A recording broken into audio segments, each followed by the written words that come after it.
مجھ سے غلطی ہو گئی، مجھے معاف کر دو۔ امامہ نے جیسے ہتھیار ڈال دیے۔ جب تک تم یہ نہیں بتاؤ گی کہ تم کہاں غائب ہو گئی تھی، میں تمہاری کوئی معذرت قبول نہیں کروں گی، رابعہ نے دو ٹوک انداز میں کہا۔ امامہ کچھ دیر اسے دیکھتی رہی، پھر اس نے کہا، میں صبیحہ کے گھر چلی گئی تھی۔ جویریہ اور رابعہ نے حیرانی سے ایک دوسرے کو دیکھا۔ کون؟ ان دونوں نے تقریباً بیک وقت پوچھا۔ تم لوگ جانتی ہو اسے؟ وہ 4th ایئر کی صبیحہ؟ جویریہ نے بے اختیار پوچھا اور امامہ نے سر ہلا دیا۔ مگر اس کے گھر کس لیے گئی تھی تم؟ دوستی ہے اس سے میری۔ دوستی؟ کیسی دوستی؟ 4 دن کی سلام دعا ہے تمہارے ساتھ اس کی، اور میرا خیال ہے تم اس سے اچھی طرح جانتی بھی نہیں ہو، پھر اس کے گھر رہنے کے لیے کیوں چل پڑی؟ جویریہ نے اعتراض کیا۔ وہ بھی اس طرح جھوٹ بول کر۔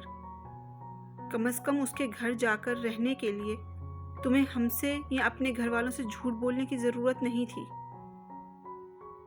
تم اس سے کال کر کے پوچھ لو کہ میں اس کے گھر پر تھی یا نہیں۔ چلو یہ مان لیا کہ تم اس کے گھر پر تھی، مگر کیوں تھی؟ جویریہ نے اس سے پوچھا۔ امامہ خاموش رہی۔ پھر کچھ دیر بعد اس نے کہا، مجھے اس کی مدد کی ضرورت تھی۔ ان دونوں نے حیران ہو کر دیکھا۔ کس سلسلے میں؟ امامہ نے سر اٹھایا اور پلکیں جھپکائے بغیر دیکھتی رہی۔ جویریہ نے کچھ بے چینی محسوس کی۔ کس سلسلے میں؟ تم اچھی طرح جانتی ہو، امامہ نے قدرے مدھم انداز میں کہا۔ میں؟ جویریہ نے کچھ گڑبڑا کر رابعہ کو دیکھا، جو اب بڑی سنجیدگی سے اسے دیکھ رہی تھی۔ ہاں تم تو اچھی طرح جانتی ہو۔ تم پہیلیاں مت بجھواؤ، سیدھی اور صاف بات کرو، جویریہ نے قدرے سخت لہجے میں کہا۔ امامہ سر اٹھا کر خاموشی سے اسے دیکھنے لگی۔ بتاؤ نا، آخر تمہاری زندگی کی سب سے بڑی خواہش کیا ہے؟ اس دن کالج میں امامہ نے جویریہ سے اصرار کیا۔ جویریہ کچھ دیر اس کا چہرہ دیکھتی رہی۔ میری خواہش ہے کہ تم مسلمان ہو جاؤ۔ امامہ کو جیسے ایک کرنٹ سا لگا۔ اس نے شوق اور بے یقینی کے عالم میں جویریہ کو دیکھا۔ وہ دھیمے لہجے میں کہتی جا رہی تھی، تم میری اتنی اچھی اور گہری دوست ہو کہ مجھے یہ سوچ کر تکلیف ہوتی ہے کہ تم گمراہی کے راستے پر چل رہی ہو، اور تمہیں اس کا احساس تک نہیں ہے۔ نہ صرف تم، بلکہ تمہاری پوری فیملی۔ میری خواہش ہے کہ نیک اعمال پر اگر اللہ مجھے جنت میں بھیجے تو تم میرے ساتھ ہو، لیکن اس کے لیے مسلمان ہونا تو ضروری ہے نا؟ امامہ کے چہرے پر ایک کے بعد ایک رنگ آ رہا تھا۔ بہت دیر بعد وہ کچھ بولنے کے قابل ہو سکی۔ میں توقع نہیں کر سکتی تھی جویریہ کہ تم مجھ سے تحریم جیسی باتیں کرو گی۔ تمہیں تو میں اپنا دوست سمجھتی تھی، مگر تم بھی۔ جویریہ نے نرمی سے اس کی بات کاٹ دی۔ تحریم نے تم سے تب جو کچھ کہا تھا، ٹھیک کہا تھا۔ امامہ پلکیں جھپکائے بغیر اسے دیکھتی رہی۔ اسے جویریہ کی باتوں سے بہت تکلیف ہو رہی تھی، اور صرف آج ہی نہیں، میں اس وقت بھی تحریم کو صحیح سمجھتی تھی، مگر میری تمہارے ساتھ دوستی تھی، اور میں چاہنے کے باوجود تم سے یہ نہیں کہہ سکی کہ میں تحریم کو حق بجانب سمجھتی ہوں۔ اگر وہ یہ کہتی تھی کہ تم مسلمان نہیں ہو تو یہ ٹھیک تھا، تم مسلمان نہیں ہو۔